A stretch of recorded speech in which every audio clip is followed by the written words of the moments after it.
बेटियां जिसमें पूरा ब्रह्मांड समाहित है। बेटियों का संपूर्ण विकास हो, इस दिशा में राज्य सरकार लगातार काम कर रही है। कई योजनाओं के जरिए उन्हें समाज से, विकास से और बदलाव से जोड़ा जा रहा है और ये बेमिसाल बेटियां हर क्षेत्र में उत्कृष्ट काम से खुद को और बिहार को बदल रही हैं, बढ़ा रही हैं। और शुक्रवार का दिन बिहार के लिए इसी तौर पर ऐतिहासिक भी रहा, क्योंकि पुलिस अकादमी में नारी शक्ति की मिसाल नजर आई, बेटियों का शौर्य और पराक्रम नजर आया। ऐसी तस्वीर सामने आई जिसने देखकर किसी का भी सीना गर्व से चौड़ा हो सकता है। बेटियों पर अभिमान दोगुना हो सकता है। 1605 दारोगा में 615 महिला दारोगा। गरीबी और दूसरी मुश्किलों से जूझते हुए इन बेटियों ने बुलंद हौसले और फौलादी इरादे की अनोखी इबारत लिखी। इनकी सफलता ने बिहार की दूसरी बेटियों और माता पिता के लिए एक मिसाल पेश की। नमस्कार, मैं हूं आपके साथ विभा उपाध्याय। आप देख रहे हैं बहस बिहार की और आज बहस बिहार में बात उन्हीं जाबाज बेटियों की। बढ़ेंगी बेटियां, बढ़ेगा बिहार।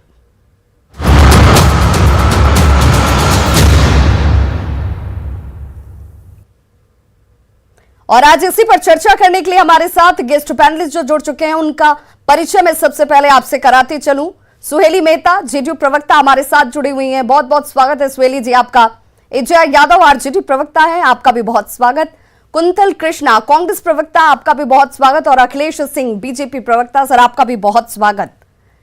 आज महिलाएं बढ़ेंगी, बिहार बढ़ेगा, इसमें किसी को संशय नहीं होगा और तब तक दोनों पहिए आगे बढ़ेंगे नहीं और समाज का पूर्ण विकास होगा नहीं।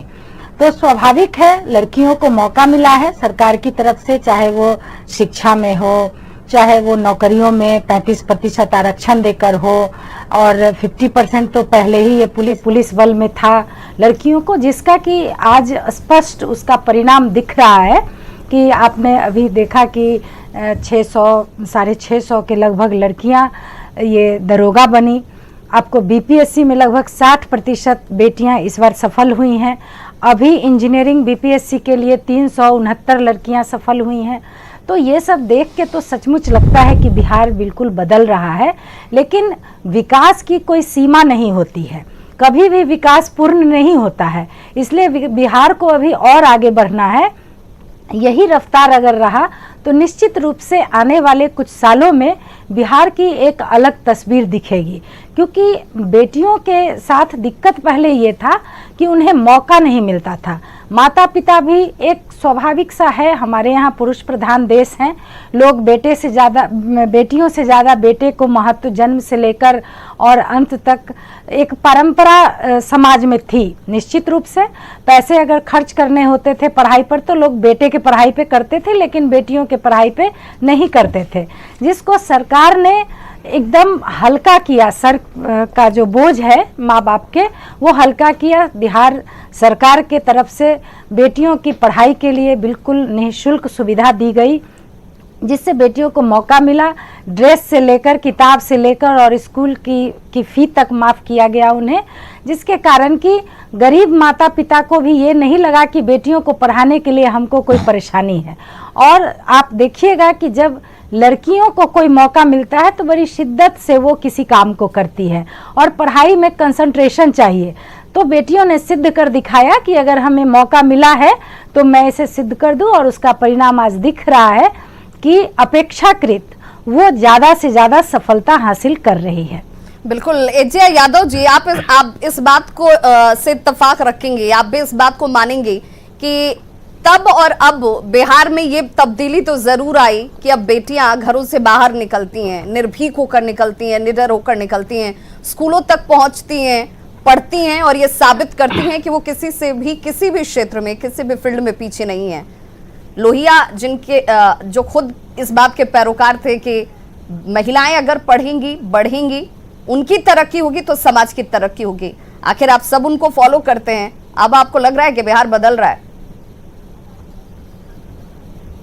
देखिए, बात तो सही है, आधी आबादी हम महिलाएं हैं, तो अगर ये आधी आबादी पीछे रह जाता है तो बिहार आगे नहीं बढ़ेगा।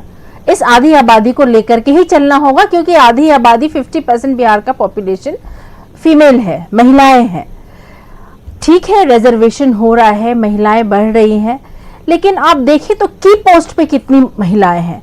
की पोस्ट एक निर्णायक पद होता है, जो कि डिसीजन मेकर्स होता है, जो रूल्स एंड रेगुलेशंस बनाते हैं। अगर इस पद पे महिलाएं ज्यादा है तो प्रभाव ज्यादा पड़ेगा। पंचायती राज में ठीक है रिजर्वेशन मिला, लेकिन आप विधानसभा में देखें तो क्यों महिलाओं को 50% रिजर्वेशन नहीं मिल रहा है?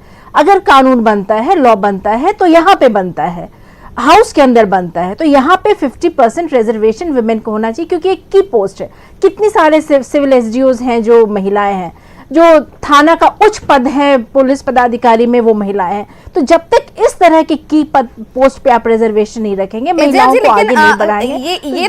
ये तो परिपाटी शुरू हुई ना कि महिलाओं को कंसीडर किया जा रहा है, उनको लेकर के सोचा जा रहा है, वो तब्दीली आ रही है, मौका मिल रहा है, तो महिलाएं भी साबित कर रही हैं कि हम किसी से कम नहीं है, हमें मौके का सिर्फ इंतजार था। मौका आपने अगर दिया है तो हम साबित कर रहे हैं कि हम हर क्षेत्र में, हर फील्ड में अपने आप को साबित कर सकते हैं, वहां सर्वश्रेष्ठ स्थान तक पहुंच सकते हैं। ये मौके की शुरुआत तो हुई है।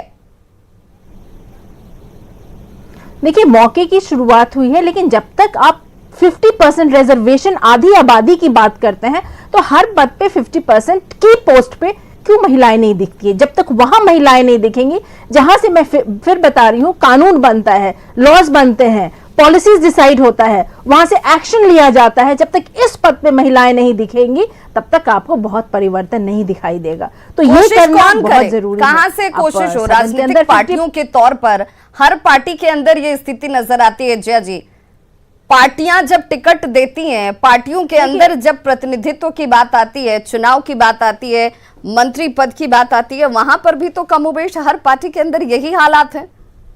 बिल्कुल, ये काम सरकार को बनाना होगा। कानून सरकार बनाती है, तो ये काम तो सरकार को ही करना पड़ेगा। जो सत्ता में है वो इनिशिएट करे, राजद भी इसमें सहमति देगी। हम लोग भी चाहते हैं 2005 से पहले इस तरह की कोशिश हो रही थी क्या? शुरुआत करें। देखिए, जैसे जैसे समझ, पहले तो वुमेन को राइट टू वोट भी नहीं था, तो आप उस समय चली जाइएगा तो बात नहीं चलेगा ना। आज हम लोग 21 में है, 2021 में है, आप इसकी बात करें। आप पीछे की बात, हम लोग तो इंडिपेंडेंस के बाद ग्रेजुअली हम लोग का समाज बढ़ता जा रहा है, सुधरता जा रहा है, तो पीछे जाने की जरूरत नहीं है। अभी जो स्थिति है, अभी जो सिचुएशन है, आप इस पे बात कीजिए। अभी बच्चियां पढ़ रही हैं, स्कूल जा रही हैं। आज से 70 साल पहले इतनी बच्चियां नहीं पढ़ती थी, और आप किसी को दोष भी नहीं दे सकते हैं। लेकिन अब स्कूल्स है, बच्चियां अगर पढ़ रही है तो आप थोड़ा उन्हें पुश कीजिए, रिजर्वेशन दीजिए, की पद पे डालिए, तब तो वो लोग कुछ इफेक्टिव काम कर पाएंगे। नहीं तो यहाँ भी गुलामी ही ये लोग सुनते रहेंगे, ऊपर का आदेश इन्हें मिलता रहेगा, वही पालन करना पड़ेगा। इन्हें ऐसे पद पे डालिए जहां से ये आदेश दे सके, तभी सही मायने में अखिलेश सिंह, आपने कोशिश की, बदलाव हो रहा है, वो नजर भी आता है, लेकिन की पॉइंट्स न्यायपालिका में उच्च पदों पर, शीर्ष पदों पर कई ऐसे स्थान हैं जहां पर की पॉइंट्स पर, जिसका जिक्र जया जी कह रही हैं कि वहां पर महिलाओं की भागीदारी नहीं है, उनकी संख्या बहुत सीमित है, बहुत कम है, जो बहुत ज्यादा इफेक्टिव नहीं है। यहां पर भी महिलाओं का प्रतिनिधित्व होना चाहिए। देखिए, एक तो मैं ये बता देना चाहता हूं कि नरेंद्र मोदी जी की सरकार में सबने देखा कि हवाई जहाज उड़ाने से लेकर और इंडिया गेट तक जब परेड हुआ और फिर जो अवसर महिलाओं को दिया गया, ये सबने देखा है, पूरी दुनिया ने देखा है। इसको फिर से मैं दोहराना नहीं चाहूँगा, लेकिन हाँ, ये जरूर है कि हमने जो पहल किया है महिलाओं को महिलाओं को अवसर देने का, ये पहल सभी क्षेत्रों में किया है और नीचे से शुरू किया है। देखिए, एक तो अवसर पहले नीचे से दिया जाएगा और फिर धीरे धीरे वो आगे बढ़ करके और आगे काम करेंगे। एक तो पहले घर से निकलना मुश्किल था, नरेंद्र मोदी जी की सरकार ने छोटी छोटी जरूरतों को भी उन्होंने ध्यान में रखा। घर में शौचालय यदि है तो सबसे ज्यादा जरूरत महिलाओं की है। यदि अगर ये क्या कहते हैं, रोजगार छोटे छोटे अगर गांव के अंदर मिल रहे हैं उनको, आंगनबाड़ी से, ये फिर जीविका से, और या ये सब ये छोटे छोटे रोजगार जो मिल रहे हैं। अभी महिला उद्यमी योजना आई है, जिस महिला उद्यमी योजना में बिना ये क्या कहते हैं सूद के उनको पैसे देने की बात है, और इन क्षेत्रों में भी सरकार उनको सक्षम बनाने का प्रयास कर रही है। लेकिन मैं इतना जरूर कहना चाहूंगा कि जब महिला आरक्षण बिल लोकसभा में आ रहा था तो किसने हाथ से लेकर फाड़ा था? जरा इसको भी ध्यान में रखना चाहिए। जिन लोगों ने इस महिला आरक्षण बिल को हाथ से लेकर के फाड़ दिया था लोकसभा में, उसको भी याद करना चाहिए। और मैं ये जब कह रहा हूं तो मैं ये भी आपसे आग्रह पूर्वक कहना चाहूंगा कि 2005 के पहले जो बिहार की स्थिति थी, जिस स्थिति में महिलाएं घर से निकलने की स्थिति में नहीं थी, महिलाओं की स्थिति यह थी कि वो अगर चौखट से बाहर आज शायद ये निकलती हैं, भूल रहे तो हैं वो कि क्राइम अगेंस्ट वुमेन जितना अब हो रहा है उस समय उतना नहीं हुआ करता था। जितनी डकैती और बैंक में लूट अब हो रहा है उस समय नहीं हुआ करता था।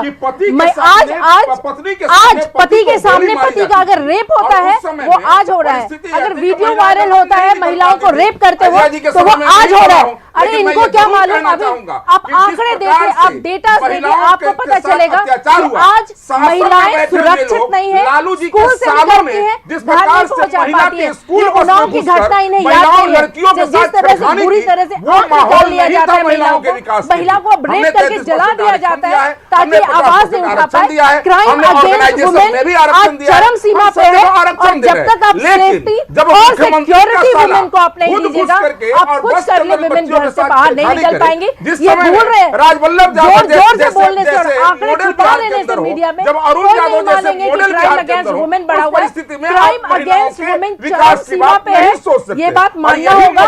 पूरे देश में इसकी चर्चा है, 2005 तक रोका विदेश था, में चर्चा आज है कि 2005 जितना के ज्यादा बाद तो क्राइम महिलाओं का अगेंस्ट विकास वुमेन हो रहा है। ये उसका 1500 जी, लेकिन सवाल तो उठेंगे ना, सवाल तो पूछे जाएंगे कि जब महिलाएं पहले सुरक्षा का भाव ही महसूस नहीं करती थी, घरों से बाहर ही नहीं निकलती थी, स्कूल कॉलेजों तक नहीं पहुंचती थी, कार्य करने का सोचना तो बहुत दूर की बात है, फिर इस तरह के क्राइम्स जिसका जिक्र आप कर रही हैं वो बहुत दूर की बात है। ये अब तब शुरू हुए हैं जब महिलाओं की भागीदारी शुरू हुई है, महिलाएं घर से बाहर निकल रही हैं, महिलाओं का पार्टिसिपेशन जो है दूसरे तमाम क्षेत्रों में नजर आता है। हालांकि कानून व्यवस्था को लेकर जिस सवाल का जिक्र आप कर रही हैं ये सरकार के लिए चिंतनीय भी है और इस पर कार्य करने की ज्यादा जरूरत भी है, इससे इनकार नहीं किया जा सकता। लेकिन इस बात को तो आप मानेंगी कि कार्य किए गए तब से अब में आगे बढ़ाने के लिए, सुधार के लिए और विकास के लिए महिलाओं की भागीदारी सुनिश्चित की गई, इससे इनकार नहीं किया जा सकता है। नहीं हो जाता है। आप सुन ले, आप समझे, जब तक थाना में आज भी आप पैसा नहीं देंगे एफआईआर नहीं होगा। आज भी अगर पैरवी नहीं होता है जनता तो देख रही पैसा है, नहीं हो, लुटेरों की सरकार जिस एफआईआर नहीं हो सकता है। जितनी महिलाएं विधवा हुई ये तो हैं, डकैतों की सरकार आप आ गई, लुटेरों को छोड़ दीजिए, महिलाओं की मांग डकैतों की सुनी हुई सरकार है, है और जितने महिलाओं ऊपर से की नीचे गोद तक सुनी सिर्फ हुई है, घोटाला है जितने और महिलाओं डकैती ही की डकैती है। जिनकी कलाई सुनी हुई है, ये सबने देखा है। कुंतल- और ये कुंतल- अगर quintal law and Krishna- order ठीक कुंतल होता कृष्णा- तो महिलाएं पहले विकास कर किस रही लॉ एंड होती। ऑर्डर की बिहार बात के कर रहे हैं? महिलाएं इतनी साफ तो होनी चाहिए, इतनी साफ हो जब हम जिक्र इन जाबाज बेटियों की करते हैं, उन महिलाओं की करते हैं जिन्होंने बिहार को नाम दिया है, पहचान दिया है, उसके साथ बिहार का नाम जुड़ता है, तो कम से कम एक संयम, भाषाई मर्यादा या फिर एक दूसरे के साथ आरोप प्रत्यारोप में भी वो सहिष्णुता नजर आनी चाहिए। मेरे आग्रह होगा आप सभी से। कुंतल कृष्णा जी, मैं आपसे जानना चाहूंगी, जब बात महिलाओं के सम्मान की होती है, मान की होती है, तो सबसे पहली सीढ़ी जो होती है वो घर से विश्वास के साथ तय की जाती है, स्कूलों तक पहुंचती है और फिर तमाम मुकाम हासिल करती है। आपको लग रहा है कि बिहार बदल रहा है, बढ़ रहा है, महिलाओं की भागीदारी सुनिश्चित हो रही है? विभा जी, अगर आज आपने मुझे विपक्ष के प्रवक्ता की हैसियत से बुलाया है तो आज आपको मायूसी होगी, क्योंकि आप जो बात कह रही हैं मैं उसमें हामी भरने वाला हूं। बिहार में आज के दिन में महिलाओं को आगे बढ़ाने का काम हो रहा है, इसमें कोई शक नहीं है। बिहार में अभी बहस पता नहीं बिहार से पटना से उठ करके दिल्ली तक चली गई थी, उस पर मुझे पुरजोर आपत्ति है, पर मैं बहस को अपने दायरे में ही रखना चाहता हूं। मैंने भी परसों पासिंग आउट परेड देखी राजगीर की, मुझे भी खुशी हुई, इसमें कोई शक नहीं है। बिहार में महिलाएं आगे आ रही हैं। बिहार की सरकार के मुखिया की मंशा पे हम लोगों को शक नहीं है, वो महिलाओं को आगे लाने के लिए अच्छी सोच के साथ कार्य करने की कोशिश कर रहे हैं। पर परेशानी कहाँ है, ये भी मैं विभा जी बताना चाहता हूं। परेशानी ये है कि उनके साथ का जो पॉलिटिकल अलायंस है, उनके साथ का जो एडमिनिस्ट्रेटिव सेटअप है, खास करके पॉलिटिकल अलायंस तो आज भी पुरुषवादी और मनुवादी है, और उनका एडमिनिस्ट्रेटिव सेटअप जो है वो उनकी सोच को सतह पे उतारने में 17 साल लगा देता है, और उनकी सोच सतह पे कुछ अंश उतर पाती है। आज भी बिहार में फीमेल लिटरेसी रेट सिर्फ 60% है। इस साल बिहार में क्राइम अगेंस्ट वुमेन पिछले साल से 17% ज्यादा है। इस साल का मेल फीमेल रेशियो 10 के अनुपात में 8.4 है, यानी हर 1000 पुरुष लड़कों पे 816 लड़कियां। नीतीश कुमार जी की सोच, और देखिए मैं आज राजनीतिक बहस नहीं करना चाहता था विभा जी, पर कुछ तथ्य हैं जिनको उजागर करना जरूरी है। जिस दिन बिहार की सरकार ने इस बात का निर्णय लिया कि हर स्तर पे प्रमोशन में, ट्रांसफर में, हर में हम महिलाओं को आगे रखेंगे, महिलाओं के लिए हम एक अलग से कंसिडरेशन कोटा रखेंगे, उसी दिन नीतीश कुमार जी के मंत्रालय, नीतीश कुमार जी के एक साथी सहयोगी हैं, उनके मंत्रालय में रामसूरत जायद जी जिसके मंत्री हैं, वहां पे उसी दिन प्रमोशन हुए और उस प्रमोशन में महिलाओं की संख्या 350 में मात्र 8 थी। तो ये तो सरकार की मानगी है। सरकार का मुखिया चाहता है कि भाई महिलाओं को आगे लाया जाए। नीतीश कुमार जी की कोशिश सराहनीय है। विपक्ष में होने का मतलब ये नहीं होता है कि सरकार की अच्छी कोशिश की सराहना नहीं की जाए। सुहेली मेहता जी, देखिए कुंतल कृष्णा जी बिल्कुल ये कह रहे हैं कि राजनीतिक चर्चा नहीं, आज विपक्ष के प्रवक्ता के तौर पर नहीं है, इस बात को वो स्वीकार करते हैं कि यहाँ पर नीतीश कुमार की मंशा पर सवाल नहीं है, कोशिश हो रही है, धरातल पर दिखती भी है, लेकिन कई खामियां हैं। आपको कोई रोक रहा है, कौन रोक रहा है, और सचमुच आपको लगता है कि कुंतल कृष्णा जी के आरोपों में या बातों में सच्चाई है? खामियां की जहां तक बात है तो इन्होंने जन्म रेशियो पर भी बात उठाया। तो सवाल ये है कि मुख्यमंत्री जी की जो नीतियां हैं उसके अनुसार कन्या भ्रूण हत्या को रोकने के लिए कई तरह के उपाय किए गए हैं, बल्कि बेटियों के जन्म के बाद कई तरह के इनाम भी हैं, उनके जन्म से लेकर और पालन पोषण तक। तो अब सवाल है कि जिनको बेटा होने वाला होगा उनको बेटी तो नहीं ज़बरदस्ती मतलब वहाँ पर हो जाएगी। तो यहाँ पर सरकार की मंशा, और न कोई उसमें अधिकारी कोई आपत्ति दर्ज करने जा रहे हैं कि इनको बेटा क्यों हुआ है। तो ये बातें जो है ये ज़बरदस्ती एक विपक्ष होने का जो एक फॉर्मेलिटी है वो अगर अदा करना है तब तो कोई बात नहीं है। जहाँ तक कि साक्षरता दर की बात है, सरकार ने जन्म के बाद मुझे भी कुछ वक्त दिया जाए, मैं अपनी बड़ी बहन को कुछ बातें कहना चाहता हूँ।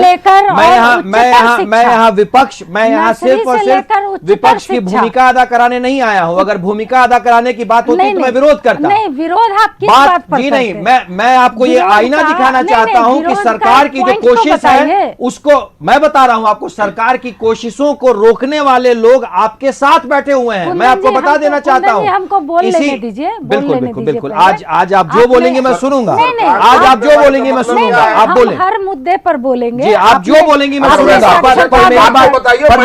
मेरी बात सुनने का मौका दिया जाए। आपने क्राइम रेट पर बात उठाया, साक्षरता दर पर उठाया, तो सरकार की कोशिशों के बारे में कह रहे हैं। और जिस मुद्दे पर आप कह रहे हैं लड़कियों के क्राइम, एजिया जी ने बलात्कार की बात कही, तो ये एक सिर्फ सरकार की कोशिशों से नहीं होता है, ये तो आप लोग को स्वीकार करना पड़ेगा। बलात्कार होते हैं तो आज तो ये स्थिति है कि बगल के घर वाले के साथ लड़कियों को छेड़ के लोग चला जाता है और बगल वाले कुछ बोलते नहीं हैं। तो हर घर में एक पुलिस खड़ी तो रहेगी नहीं कि आप एडमिनिस्ट्रेटर पर ये सवाल उठाइएगा।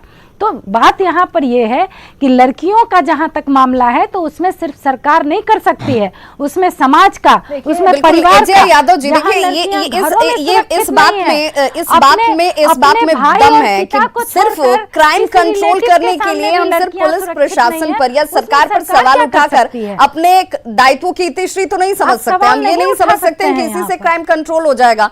हर एक शख्स की अपनी भूमिका भी होती है, उसके लिए क्या व्यक्तिगत तौर पर भी या पार्टी के स्तर पर भी या एक नागरिक के तौर पर भी हम सबकी जिम्मेदारी नहीं बनती है? देखिए, एक बात तो ये मान रही है कि स्थिति वो हो गई है कि अब घर घर पुलिस की जरूरत है। स्थिति कुछ नहीं है, बात को उलट के पलट के हमको नहीं करने आता है। तो स्थिति तो बहुत खराब हो कुछ नहीं हो गई। आज के समाज की ये स्थिति है कि अपने भाई और बाप को छोड़कर किसी भी पर विश्वास नहीं किया जा सकता है। ऐसे में आप कैसे किसी एडमिनिस्ट्रेटर को आप कह सकते हैं? सवाल ही नहीं उठता है। ये पोशाक योजना की बात कर लीजिए, साइकिल योजना योजना की बात कर लीजिए, बच्चियों को घर से निकलकर पढ़ने की आजादी, ये सब नहीं करेंगे स्वतंत्र ये लोग। होकर ये सोचने ठीक की है, आजादी, समय काम के साथ करने की नहीं करेंगे आजादी, ये लोग। ये माहौल तो बिहार में बना ना। महिलाओं को तो आगे बढ़ना भी चाहिए, लेकिन एक साइकिल चीज है, योजना से इनको किसने रोका जो था? जेंडर इसने डिस्क्रिमिनेशन किसको है, रोका था इतना साइकिल गैप योजना नहीं से? हो सकता इनको है। किसने रोका था? शॉकिंग महिला है कि पहले 1000 में साथ वो में गैप इनको नहीं कोई है, गैप नहीं इतना रहा था। बड़ा गैप तो नहीं अभी होता कहा। है। लेकिन उस समय कितना तो नहीं मुख्यमंत्री अभी सब कहा न्याय कि करते अरे थे। कुंतल कृष्ण जी, आखिर कंक्लूडिंग मेरा स्टेटमेंट आपसे होगा कि क्या 1-2 दशक पहले हम ये सोच सकते थे क्या? जिस बात पर आज, इस बात पर तो हमें गर्व करना चाहिए, तस्वीरें भी हम दिखा रहे हैं, जब बेटियां इस पासिंग आउट परेड में शामिल थी, जब इन बेटियों का जज्बा नजर आ रहा था, ये गौरव का क्षण हमारे आपके लिए और सबके लिए था, हर एक बिहार वासी के लिए था। हमें इस पर गर्व करना चाहिए। सवाल जवाब, टीका टिप्पणी, कई तरह के आरोप प्रत्यारोप, तमाम दूसरे विषयों पर राजनीतिक चर्चाओं के तौर पर किए जा सकते हैं, लेकिन एक मैसेज, साफ मैसेज तो जाए कि बिहार बदल रहा है, बिहार में बेटियां आगे बढ़ रही हैं, और जब बेटियां पढ़ेंगी, महिलाएं बढ़ेंगी, तो बिहार स्वतः बढ़ेगा। विभा जी, मैं आपकी बात से बिल्कुल सहमत हूं, और मैंने पहले भी कहा है, अभी भी कह रहा हूं। परसों जब मैंने भी उस पासिंग आउट परेड को देखा था तो मुझे भी बहुत गर्व हो रहा था। और मैं आपको एक बात और बता दूं, उन 650 में मेरे अपने घर की 2 बहनें भी शामिल थी। उन बहनों को मैंने अपनी आंखों से स्टार लगते देखा था, और वो गर्व मैंने महसूस किया था। पर मैं जो बात कह रहा हूं, मैं राजनीतिक बात नहीं कर रहा हूं विभा जी। मैं माननीय मुख्यमंत्री की सोच पे कोई सवाल नहीं है, लेकिन उनकी सोच जमीन तक आने के बीच में बहुत सारे फिल्टर्स हैं। मैं माननीय मुख्यमंत्री से ये बात कहना चाहता हूं, सबकी जिम्मेदारी बनती है बिहार को बढ़ाने के लिए, राजनीतिक स्वार्थ को छोड़कर एक साथ आने की जरूरत है। बिहार बढ़ेगा, बिहार वासी बढ़ेगा, तो नाम, आप मुकाम दोनों देश और विदेश तक पहुंचती है। बहुत बहुत शुक्रिया आप सभी मेहमानों का हमारे साथ जुड़ने के लिए और इस चर्चा के लिए। तो बिहार में महिलाएं बढ़ रही हैं, बिहार बढ़ रहा है, और महिलाओं के बदलने से, बढ़ने से बिहार बदल रहा है। बहुत बहुत शुक्रिया। आज के इस चर्चा में बस इतना ही, लेकिन न्यूज़ 18 पर खबरों का सिलसिला लगातार जारी, आप बने रहिए हमारे साथ।